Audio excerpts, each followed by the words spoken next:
أما بعد، أوصيكم إخواني ونفسي أولا بتقوى الله تعالى وطاعته. يقول مولانا في محكم كتابه العزيز الحكيم: فما أوتيتم من شيء فمتاع الحياة الدنيا وما عند الله خير وأبقى للذين آمنوا وعلى ربهم يتوكلون والذين يجتنبون كبائر الإثم والفواحش وإذا ما غضبوا هم يغفرون والذين استجابوا لربهم وأقاموا الصلاة وأمرهم شورى بينهم ومما رزقناهم ينفقون والذين إذا أصابهم البغي هم ينتصرون وجزاء سيئة سيئة مثلها فمن عفا وأصلح فأجره على الله innahu la yuhibbu zalimin. Ndugu zangu katika imani, nakuhusieni baada ya kuhusia nafsi yangu kumcha Allah subhanahu wa ta'ala na kuwa watiifu kwake, kwa sababu kumcha Allah na kutii maagizo yake ndiyo siri ya matumizi mema ya wakati wetu huu wa duniani wa mtihani, ambayo itatupeleka kwenye mafanikio na maisha mema ya milele baada ya kuondoka hapa. Taqwa Allah ndiyo lengo kuu la kila mu'min, kwamba ndicho kitu kitakachomsaidia baada ya kuondoka kwenye maisha haya awe ni mwenye neema na maisha mazuri ya milele kwenye ulimwengu ujao. Ndugu zangu katika imani, nimesoma aya za Qur'ani ziko kwenye sura ya 42, sura Shura, ni aya ya 36 mpaka 40. Kuna maagizo ya Mola wetu Azza wa Jalla, anasema: fama utitum min shay'in, munachopewa chochote au chochote mnachopewa hapa duniani, famata'ul hayati dunya, ni kitu cha starehe ndogo tu ya mpito kwenye maisha yenu ya dunia. Hata ukijiona wewe utajiri sana au ukajisikia una mamlaka hapa duniani, vitu hivyo ukipekua vizuri utakuta wako waliokuzidi. Wamekuzidi madaraka, wamekuzidi mali, wamekuzidi kila kitu. Lakini hata hao waliokuzidi, madam ni binadamu, wanahusika na maneno haya. Chochote mtakachojisikia mmepewa ni matumizi madogo sana ya maisha ya dunia, ni kitu cha mpito tu. Wama inda Allahi, na yaliyoko kwa Allah, khairun wa abqa, kwa Allah kuna yaliyo bora zaidi kuliko haya mnayopewa duniani. Na yaliyoko kwa Allah ni ya kubakia milele, ya hapa yanaondoka. Hapa kuwa hai lakini utakufa, huko hakuna kufa. Hapa kuwa tajiri lakini utafilisika, maana siku utakayofumba jicho unakufa, utajiri wako wote sio wako tena. Watachukua warithi, kama huna warithi watanyang'anya wenye uwezo wa kunyang'anya, watatumia, na hunufaiki na chochote kwenye mali yako ulioiacha hapa duniani. Kwa hiyo bado ni kitu cha upuuzi tu. Lakini kilichoko akhera mbele ya Mola wako ni bora zaidi kuliko cha hapa, na halafu cha huko kinadumu milele. Lilladhina amanu wa ala rabbihim yatawakkalun. Lakini manufaa ya akhira ambayo ni ya uhakika na ya kudumu, haya ni kwa ajili ya watu waliokuwa duniani wana imani, walioitendea mema na waliishi kwa kumtegemea muumba wao. Tunajifunza hapa kitu bora zaidi chenye umuhimu wa kwanza katika maisha ya mtu haya ya dunia, ni maarifatullahi, kumjua Mola wake, na baada ya kumjua akatengeneza muamala mzuri yeye kama kiumbe na muumba wake. Ndio jambo la msingi. Aya iliyofuata Allah akasema, walladhina, na watakaoneemeka na vitu vilivyo bora na vya kudumu vya akhera ni wale watu ambao yajtanibuna kabaira al-ithmi wal fawahisha, katika maisha yao ya duniani wanajitahidi kujiepusha na makosa makubwa makubwa. Kabairul ithmi, madhambi makubwa, ni yale ambayo kwenye Qur'ani moja kwa moja yametangaziwa adhabu kwa mwenye kuyafanya. Hata kama wewe utalidharau ulione dogo, lakini madam Allah kasema hili atakayefanya nitamuadhibu, hilo ni kabir minal kabair. Sisi huwa tunayadogosha mambo tukayaona ya kawaida. Usizini tukazini, usidhulumu tukadhulumu, usiibe ukaiba, chonde usidhulumu nafsi, usiue we ukaua. Unaona ni jambo la kawaida na unafanya ukalirudia, lakini haya ni katika makosa makubwa yenye kuangamiza. Watu wema hujitahidi kuavoid makosa kama haya. Aliyowasifu Allah kwenye aya hizo anasema, walladhina yajtanibuna kabairal ithmi, watu watakaofaulu kupata maisha mazuri ya milele ni wale ambao duniani wanajitahidi kujiepusha na makosa makubwa na dhambi. Makosa na dhambi, kabairal ithmi wal fawahisha. Fawahish ni matendo machafu ya kitabia kama zinaa na ndugu zake. Kwa hiyo muumini aliyefanikiwa anaonekana kwenye tabia yake hapa duniani, maisha anayoishi.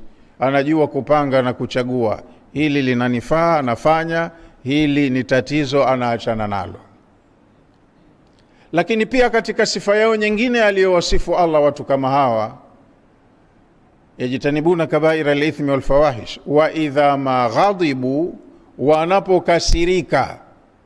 Maana wanakasirishwa duniani, huwezi kuepukana na tatizo hilo. We utaishi kwa raha, useme simuudhi mtu, lakini yatakufika maudhi kutoka kwa watu. Sasa watu wema ni wale ambao wakikasirishwa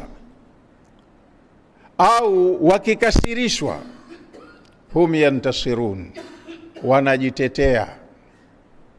Kuna kukasirishwa kwengine ukavumilia inakuwa bora, lakini kukasirishwa kwengine kurejesha inakuwa bora.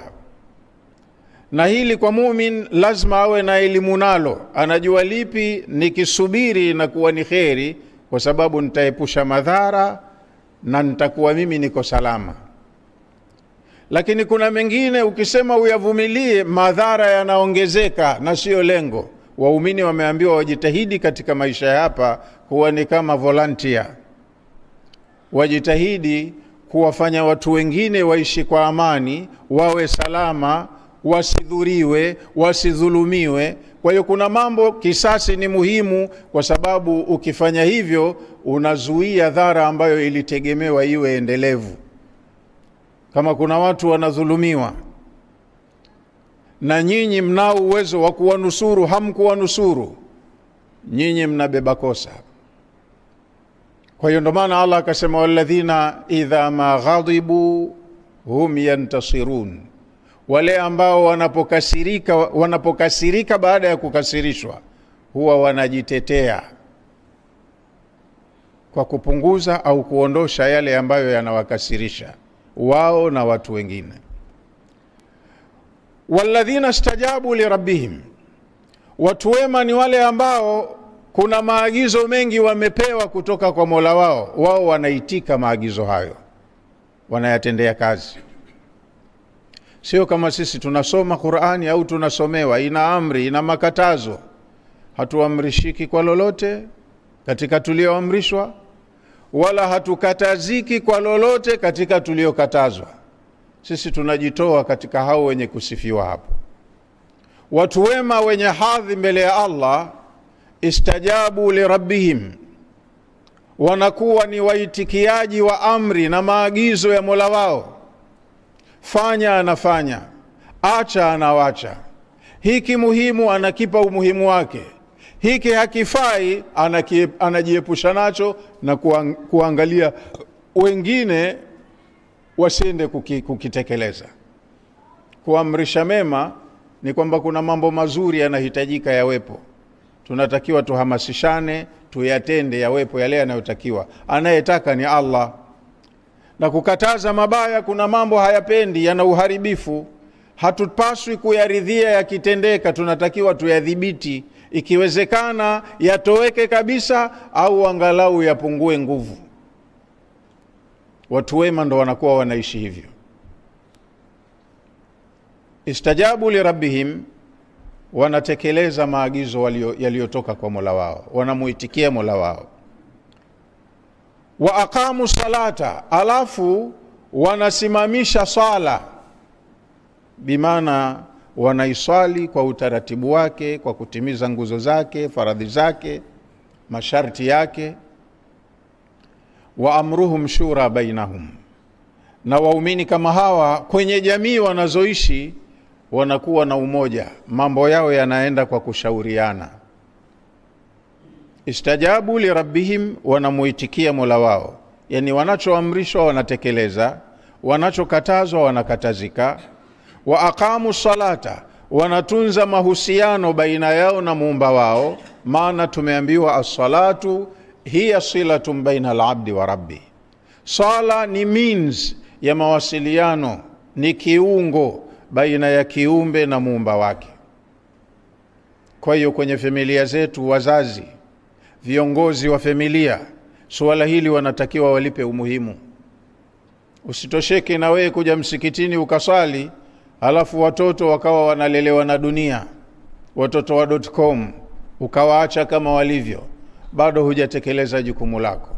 Uwasimamie wawe na mahusiano mema wao kama viumbe na muumba wao. Na la tatu, wafundishwe watoto kuishi katika maisha ya kijamii. Wa amruhum shura bainahum, mambo ya waumini huwa yanaenda kwa mashura, wanashauriana baina yao. Si masala ya kama kila mtu hukaa kabuni atakacho akafanya kwa wakati wake, asiwafikiane na wengine. Tunatakiwa tuwe na nidhamu ya kusimamia mambo yetu ya kijamii yawe kwenye uniformity.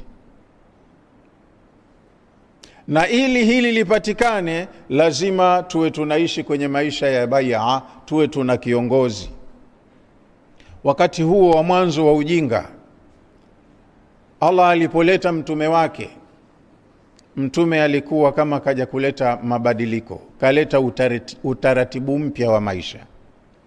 Kwa hiyo yoyote aliyemwamini mtume anakuwa yeye kapeleka mkono wa bai'a, kampa mkono wa bai'a na ahadi ya kwamba mimi ni mfuasi wako, nitakusikiliza na kukutii.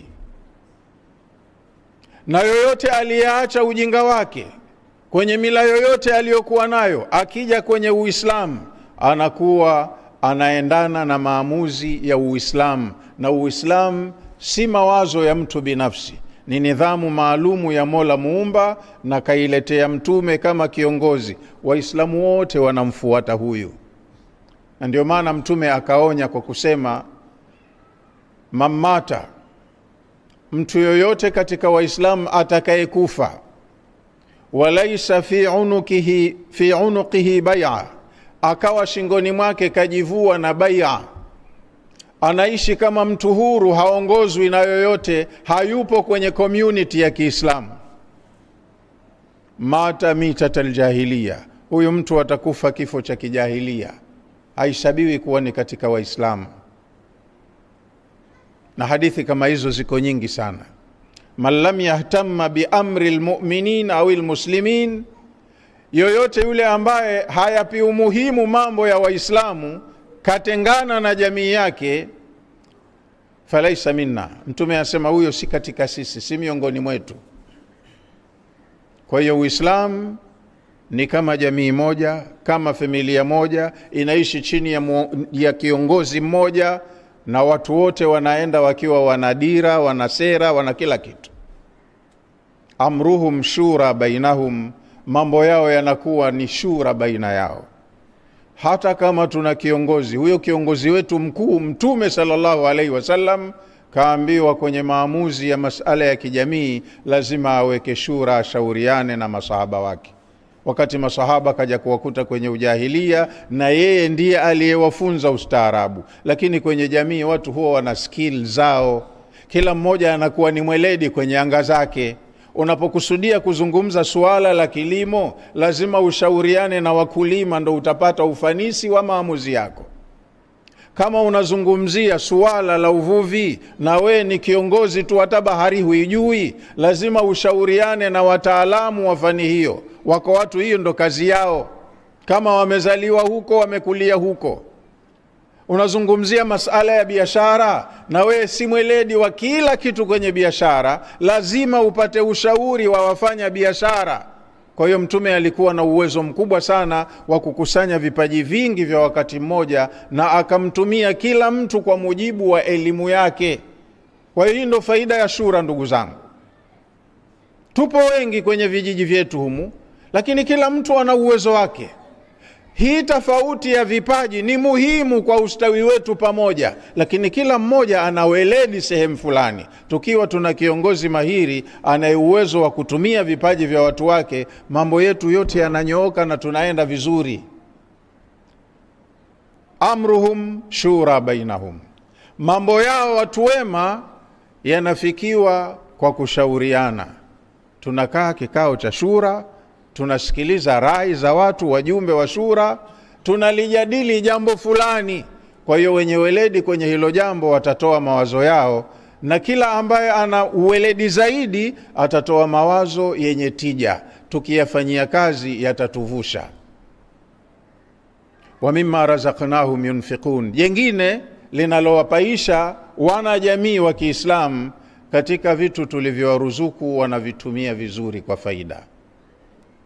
Wa mimma razaqnahum, katika tulivyowaruzuku, yunfiqun, wanavitumia vizuri, wanafanya matumizi mema ya neema tulizowapa. Kwa hiyo mali hawapewi watu wote, wengine wanayo, lakini wengine wanalala njaa na wanakufa kwa maradhi yanayotibika kwa sababu gharama za matibabu hawana.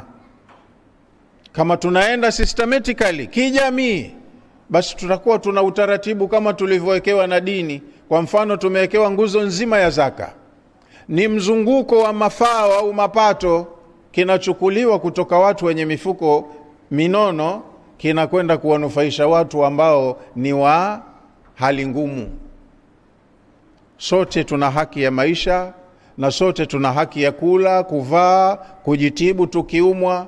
Kwa hiyo kama kuna mfumo mzuri wa usimamiaji wa mapato ya wenye kingi na wasiokuwa nacho, watu wote wataishi vizuri kwa raha, na hakuna mtu atakayesumbuka. Tofauti ya kipato itabaki pale pale, huyu ana kingi, huyu ana kidogo, lakini mwenye kingi kaambiwa wa fi amwalihim haqqun ma'lumun lisaili wal mahrum. Wenye nacho wanaambiwa kwenye mali zao hizo wanazochuma na kumiliki, waelewe munaingizwa haki maalumu, sio yao. Hii ni haki ya masikini, wanaoomba na wasioomba. Kama tuna nidhamu nzuri ya kusimamia mambo yetu ya kijamii, ili suala likifanyiwa kazi linafanya watu wote waishi kwa furaha. Chuki, hasadi, bughdha zitaondoka, kwa sababu mwenye nacho katoa zaka. Zaka inawasaidia wenye shida. Kile kinachopelekwa kwa wenye shida kikawasaidia, watashukuru na watafarijika sana kwenye jamii yao kuwepo watu wenye uwezo.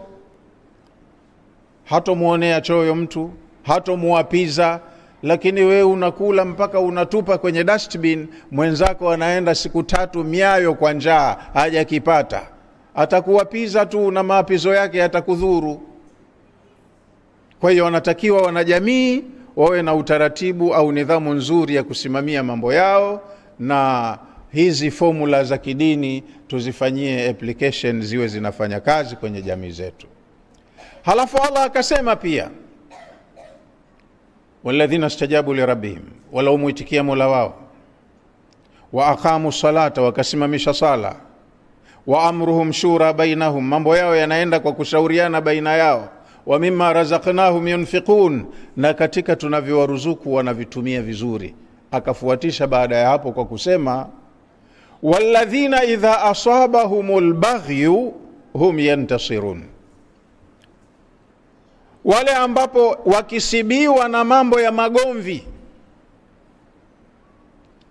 chuki za watu zimewadhuru, wanakuwa na nguvu ya kujitetea na wanaitumia nguvu yao kwa kujitetea, wanajinusuru. Maana mnaweza mkaishi kama jamii hapa kwenye kijiji chetu hiki, lakini wakatokezea watu kutoka kijiji cha mbali wakawahusudi kwa neema mlizonazo, wakakufanyieni figisu, na nyendo mkawa mpo tu, haya Mungu yupo anaona, tutakutana siku ya kiyama, mtatulipa kwenye mkunazi. Maisha hayatokuwa mazuri, mtadharauliwa na mtanyanyaswa, mtadhulumiwa siku zote. Lakini mnatakiwa lazima mtengeneze mfumo wa kujilinda. Kuna hasadi tu ya kwamba watu wanakufanyeni hasadi ya nguvu ya kiza na nyinyi ikawasibu. Lakini kuna hasadi nyingine ya kutumia nguvu hasa za kiumbe, wakaja watu na silaha zao za jadi, wakawapiga, wakanyang'anya kilichopo, wakaondoka.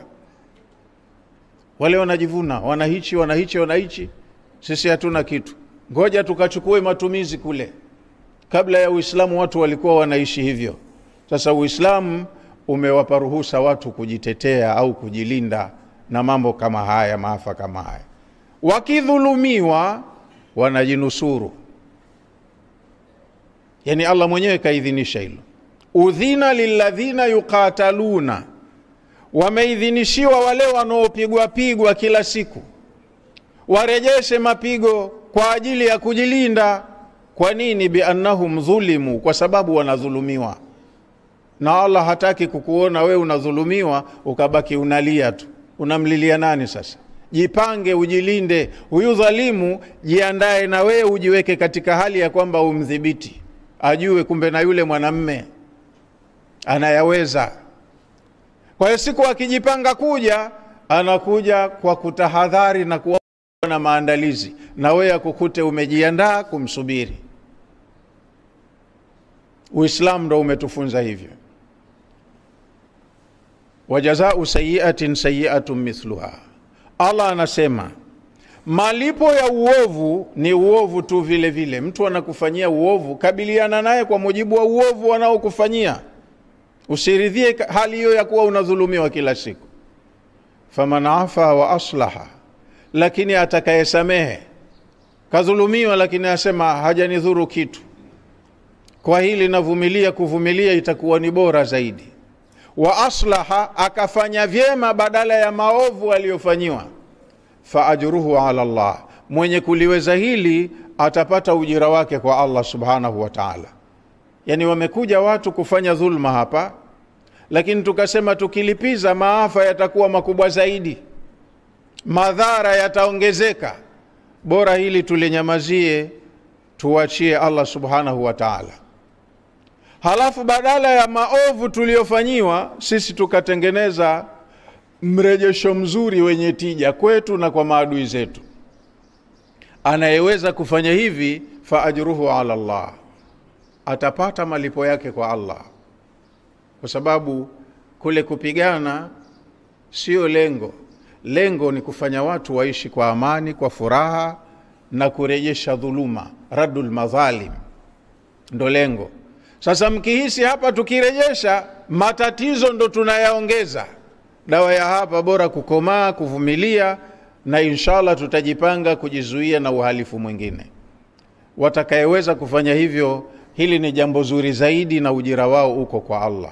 Innahu la yuhibbu dhalimin, hakika Allah hawapendi madhalimu. Ndugu zangu, hizo ni aya kuanzia 36 mpaka 40, aya 5 hizo zinatufunza umakini na weledi wa kutengeneza vizuri maisha yetu ya kijamii, sisi na familia zetu na vizazi vyetu, na tuishi hapa duniani kwa amani, na tukiwa tuko kwenye ridhaa ya Allah subhanahu wa ta'ala.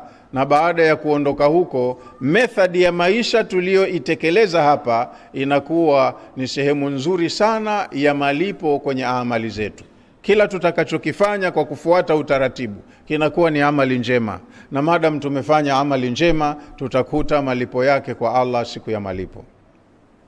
Ayuha al-ikhwatu al-amajid, inna Allah tabaraka wa ta'ala yaqul wa biqawlihi yahtadi al-muhtadun wa idha quri'a al-Qur'anu fastami'u lahu wa ansitu la'allakum turhamun. وقال عز من قائل عليم فإذا قرأت القرآن فاستعذ بالله من الشيطان الرجيم. أعوذ بالله من الشيطان الرجيم. والمؤمنون والمؤمنات بعضهم أولياء بعض يأمرون بالمعروف وينهون عن المنكر ويقيمون الصلاة ويؤتون الزكاة ويطيعون الله ورسوله أولئك سيرحمهم الله إن الله عزيز حكيم. بارك الله لي ولكم بالقرآن العظيم ونفعني وإياكم بالآيات والذكر الحكيم. أقول قولي هذا وأستغفر الله العظيم لي ولكم ولسائر المسلمين والمسلمات والمؤمنين والمؤمنات فاستغفروه فيا فوز المستغفرين ويا نجاة التائبين. وقال رسول الله صلى الله عليه وسلم البر لا يبلى والذنب لا ينسى والديان لا يموت اعمل ما شئت كما تدين تدان. وقال الحبيب المصطفى صلى الله عليه وسلم كل ابن آدم خطاء وخير الخطائين التوابون. وقال أيضا ادعوا الله وأنتم موقنون بالإجابة.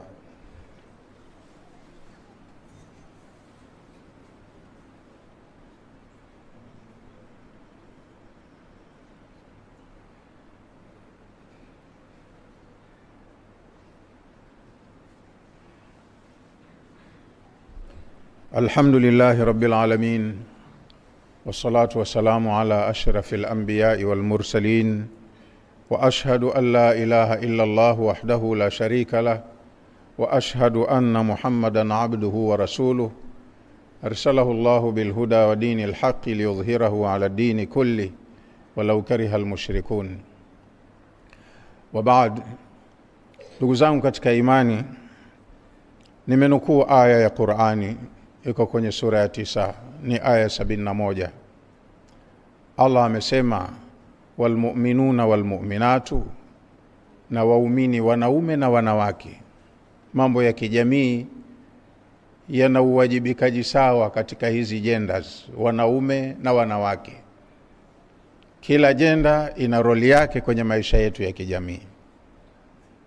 Walmu'minuna walmu'minatu, waumini wanaume na waumini wanawake, ba'dhum awliya'u ba'd, baadhi yao ni mawali wa wengine,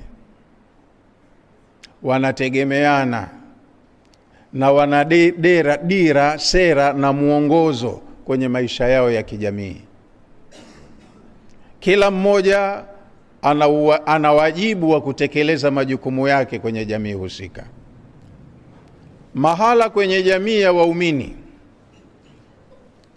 ukitaka kupima hiyo jamii kwamba hawa watu wa hapa ni waumini, angalia kwenye maisha yao vitu hivi. Ya'muruna bil ma'rufi, jamii ya waumini mahala walipo, kipaumbele chao ni kuamrishana yale mambo mema. Maarufu huwa ni mambo aliyoagiza Allah na kaahidi thawabu kwa wenye kuyafanya, ndio yanakuwa maarufu. Na munkar ni yale mambo ambayo Allah kayakataza na kaahidi dhambi kwa wenye kuyafanya na atawaadhibu baada ya kurudi. Hayo ndio yanaitwa munkarati. Jamii ya waumini wanajua sisi ni waajiriwa, muajiri wetu Allah subhanahu wa ta'ala.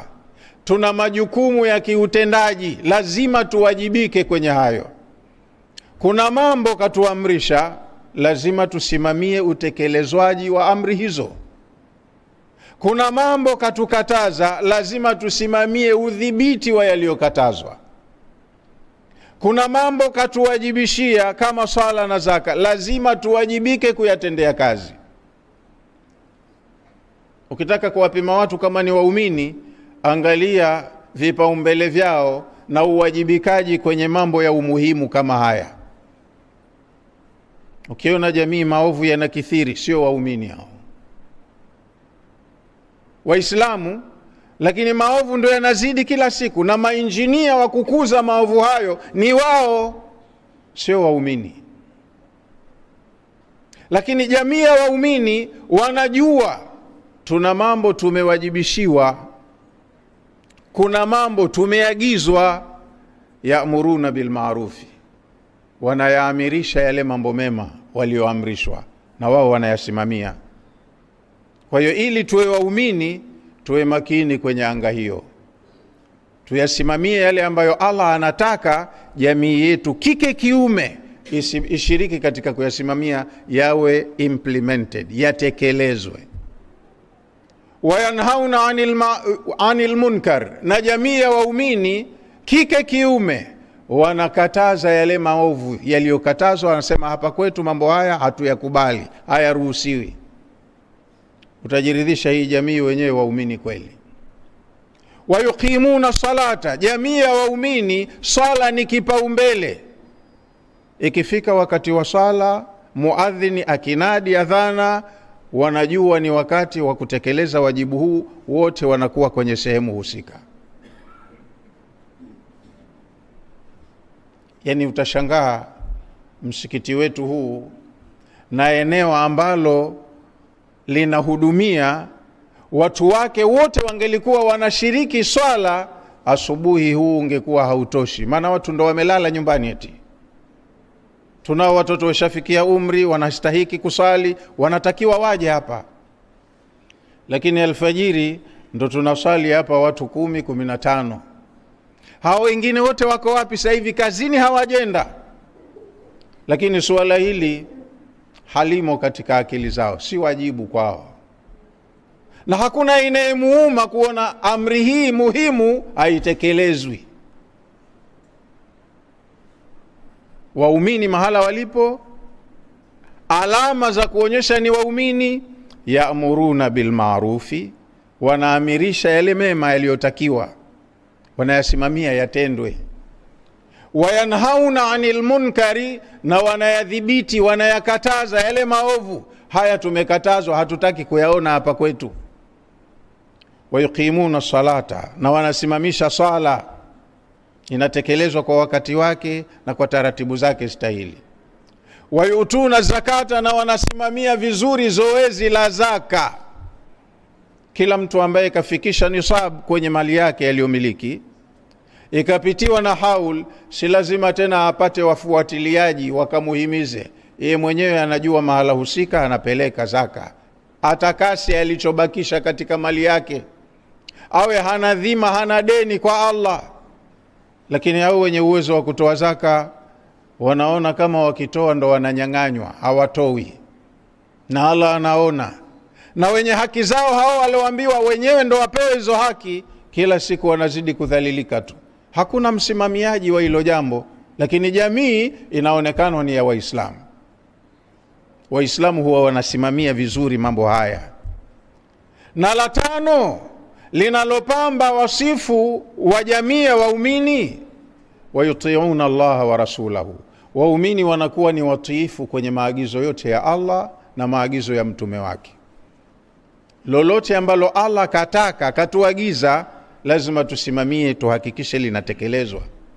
Lolote Allah kalikataza, lazima tusimamie, tuhakikishe linazuiliwa. Kaamrisha, tusimamie litekelezwe. Kakataza, tusimamie liachwe.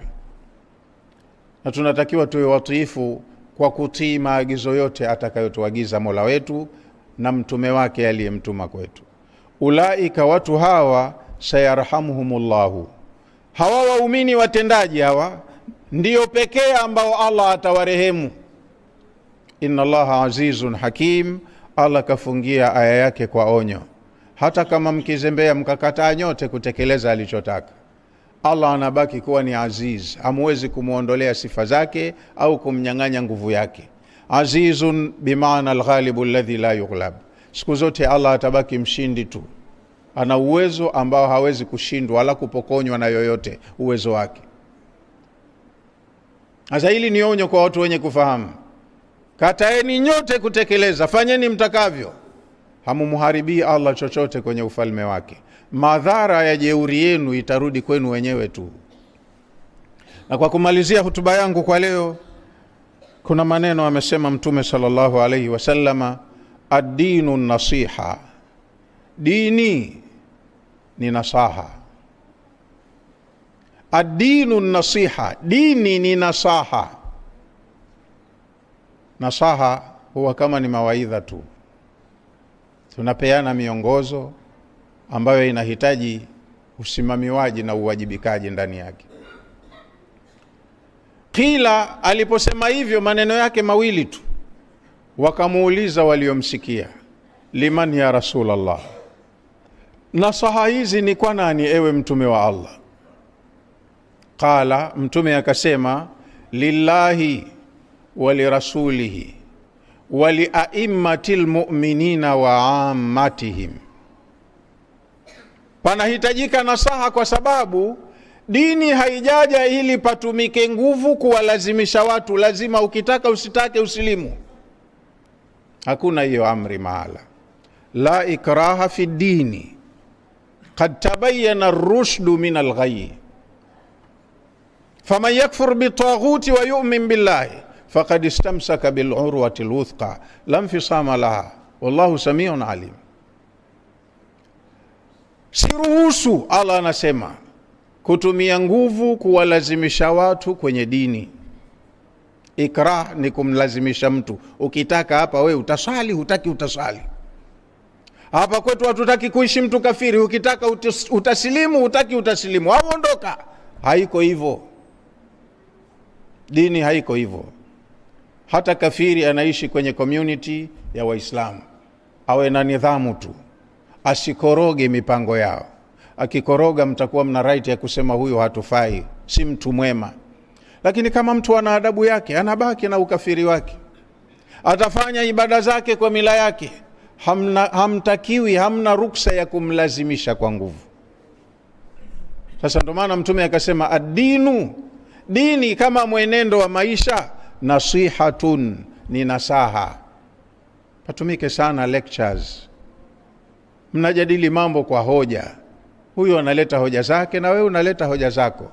Watakaosikiliza conversation yenu watakuwa na akili zao, wanao uwezo wa kuangalia uzito wa hoja. Nani hoja zake zina nguvu kuliko mwingine? Mtu yuko huru kuchagua apendacho. Kwa hiyo nasaha ndo hapa inachukua nafasi yake. Wakamuuliza, hasa hizi nasaha kwenye dini zinaenda kwa nani? Na dini ni mwenendo mzima wa maisha yetu. Akasema, lillahi wa lirasulihi wa liaimmatil mu'minin wa ammatihim. Nasaha ni kwa upande wa Allah, yale anayoyataka Allah tunasihiane. Tunajenga hoja za kuthibitisha Mungu yupo, wakati wengine wana hoja za kuthibitisha hayupo. Na wengine wasema hata kama yupo na mambo yake huko kwenye ulimwengu mwingine mbinguni, hapa mambo ya hapa hayamuhusu. Sasa mnazungumza vizuri kama Allah alivyosema, wajadilhum billati hiya ahsan. Mkijadiliana na hawa watu makafiri, tumieni lugha nzuri, jadilianeni nao vizuri. Maana mkikurupuka, wao hawachagui maneno ya kusema, watatukana tu, watazidi kuudhi, wamtukane mpaka na huyo Mola wenu. La tasubbu alladhina yad'una min duni Allah, msiwatukane watu wanaoabudia visivyokuwa Allah. Ni aya na hiyo pia. Mkifanya hivyo, fayasubbu Allah adwan bighairi ilmi, mtawapa na wao fursa ya kumtukana Allah bila ya kujua wasemacho. Kwa hiyo kitu muhimu na cha msingi, ad-dinu nasiha, dini ni nasaha.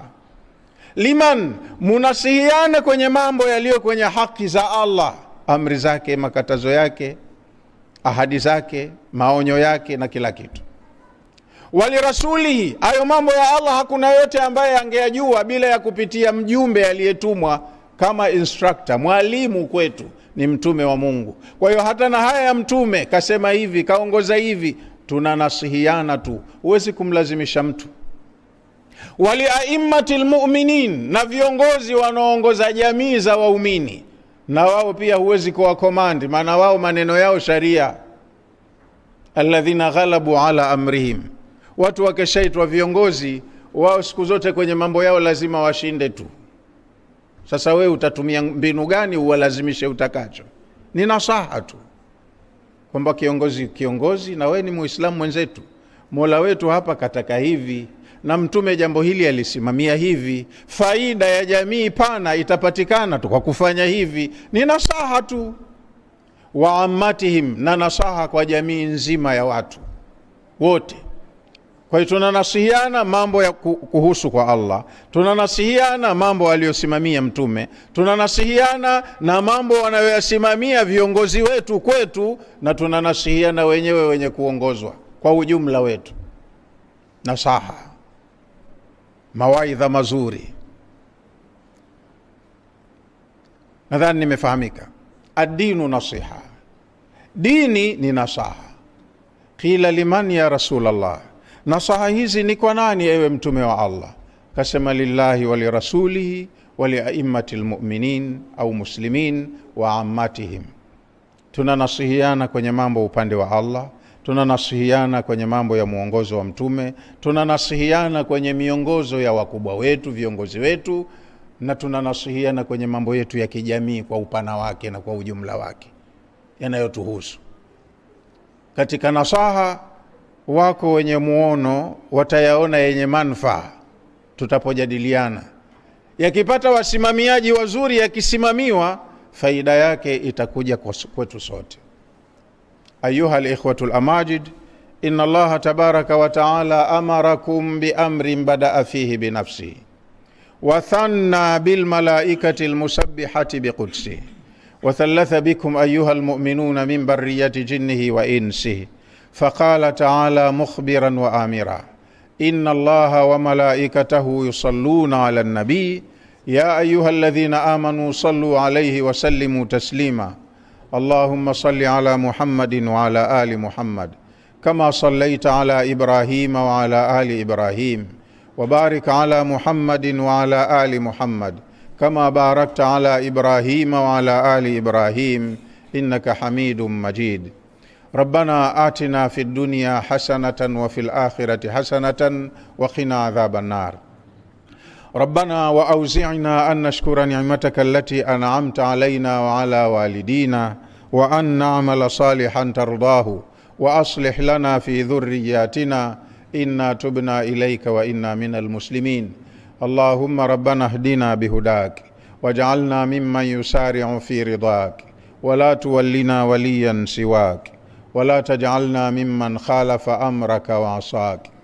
اللهم اجعلنا هداة مهتدين ولا تجعلنا ضالين ولا مضلين، سلما لأوليائك وحربا لأعدائك. نحب بحبك من أحبك ونعادي بعداوتك من خالفك من خلقك. ربنا هذا الدعاء ومنك الإجابة وهذا الجهد وإليك التكلان ولا حول ولا قوة إلا بالله العلي العظيم. ربنا ألف بين قلوبنا وأصلح ذات بيننا واهدنا سبل السلام ونجنا من الظلمات إلى النور برحمتك يا عزيز يا غفور. ربنا جملنا بالعافية والسلامة وحقق لنا التقوى والاستقامة وأعذنا من موجبات الندامة إنك سميع الدعاء. ربنا اغفر للمؤمنين والمؤمنات والمسلمين والمسلمات الأحياء منهم والأموات برحمتك يا أرحم الراحمين. عباد الله، إن الله يأمر بالعدل والإحسان وإيتاء ذي القربى وينهى عن الفحشاء والمنكر والبغي يعظكم لعلكم تذكرون. اذكروا الله العظيم الجليل الكريم يذكركم واشكروه على نعمه يزدكم وأقم الصلاة إن الصلاة تنهى عن الفحشاء والمنكر ولذكر الله أكبر والله يعلم ما تصنعون.